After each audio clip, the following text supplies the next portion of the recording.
मी तुम्हाला सुकी भेळ करून दाखवणार आहे आणि तुम्ही पण करून करा आणि कशी झाली ती मला कळवा. तर आपण आता सुकी भेळकडे वळूया.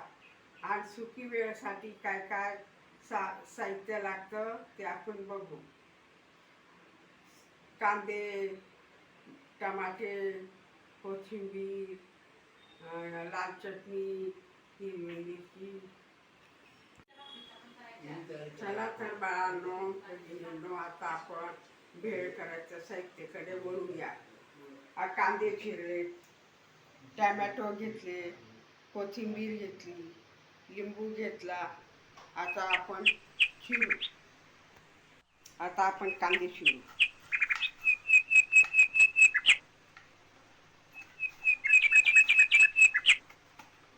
कांदे चिरून घेतले. आता टमॅटो चिरू आपण.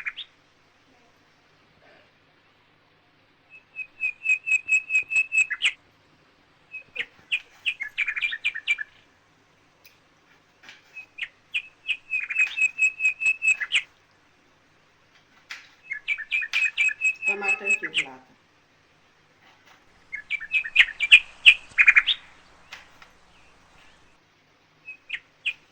टमॅटो चिरून घेतला. आता कोथिंबीर चिरायची. कोथिंबीर चिरते.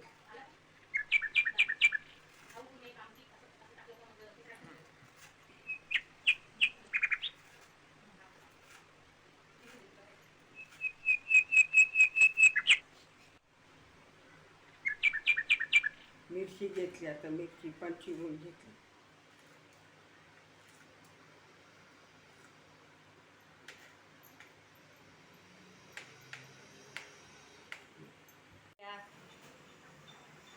आता आपण भेळकडे वळूया. भेळ कशी करायची ते वळूया आपण. आता मुरमुरे घेऊ.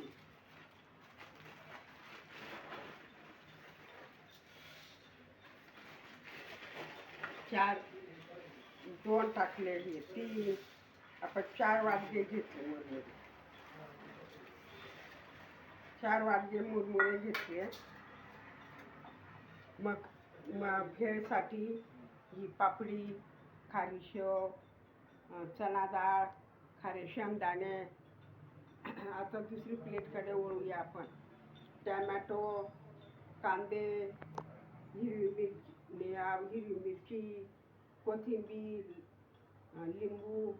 आता नंतर आपण दुसरी प्लेटकडे वळूया.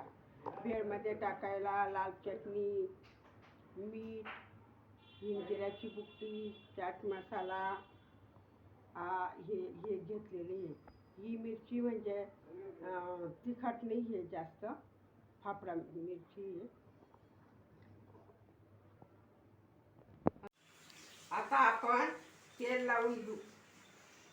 म्हणजे तिखट मीठ सर्व बरोबर त्याला लटकून जातं. ही चटणी मीठ टाकायची. आता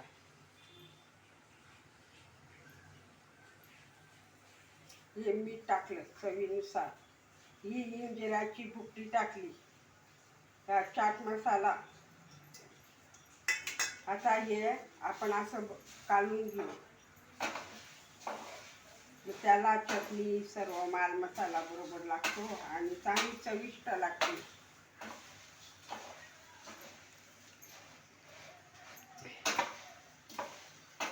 ही भेळ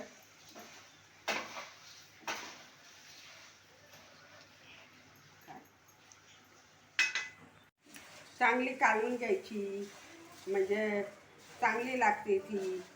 त्याला सर्व माल मसाला चटणी ते लागायला पाहिजे म्हणून आपण असं चांगलं चोळून घेतो ती भेळीला. ही सुकी भेळ.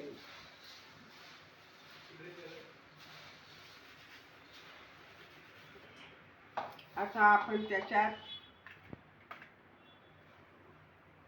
थोडीशी पापडी टाकू. ही पापडी टाकली. ही खारी शेव टाकली. हे खारे शेंगदाणे टाकली. ही चणा डाळ, तळलेली चणा डाळ टाकली. आपण आता चांगलं मिक्स करून घेऊ.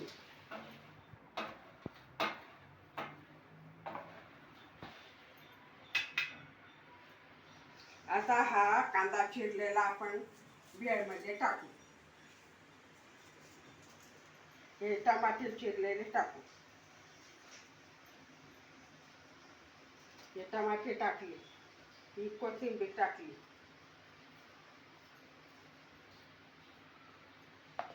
आता त्याला आपण बाळांनो ही आता भेळ झाली.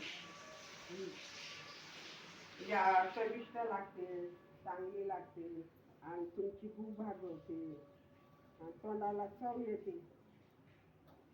ही सुकी भेळ झाली. आता सुकी भेळमध्ये पापडी, खारी शेव, चणा डाळ तळलेली, खारे शेंगदाणे, टॅमॅटो, कांदे, कोथिंबीर, आता लिंबू, त्या लिंबू पिळून टाकला आपण.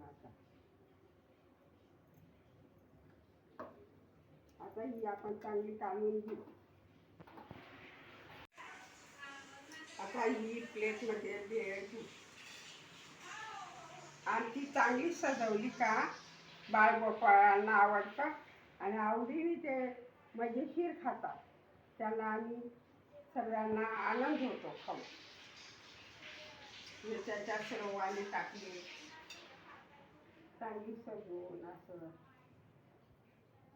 ही डाळ, ही बारीक शेव सर्व टाकले. टॅमॅटो, मग खायला रुचतं. तुम्हाला आवडली का बाळगोपाळांनो? आनंदी आणि आवडीने खा. आता तुम्हाला ही भेळ खाऊन दाखवते बरं कशी चविष्ट झाली का. वा, खूप छान झाली. तुम्ही आवडीने खा आणि नेहमी नेहमी तुम्ही करा. याची भेळ कशी सुंदर व छान चटकदार झाली. जर तुम्हाला हा व्हिडिओ आवडला असेल तर मला लाईक करा आणि शेअर करा.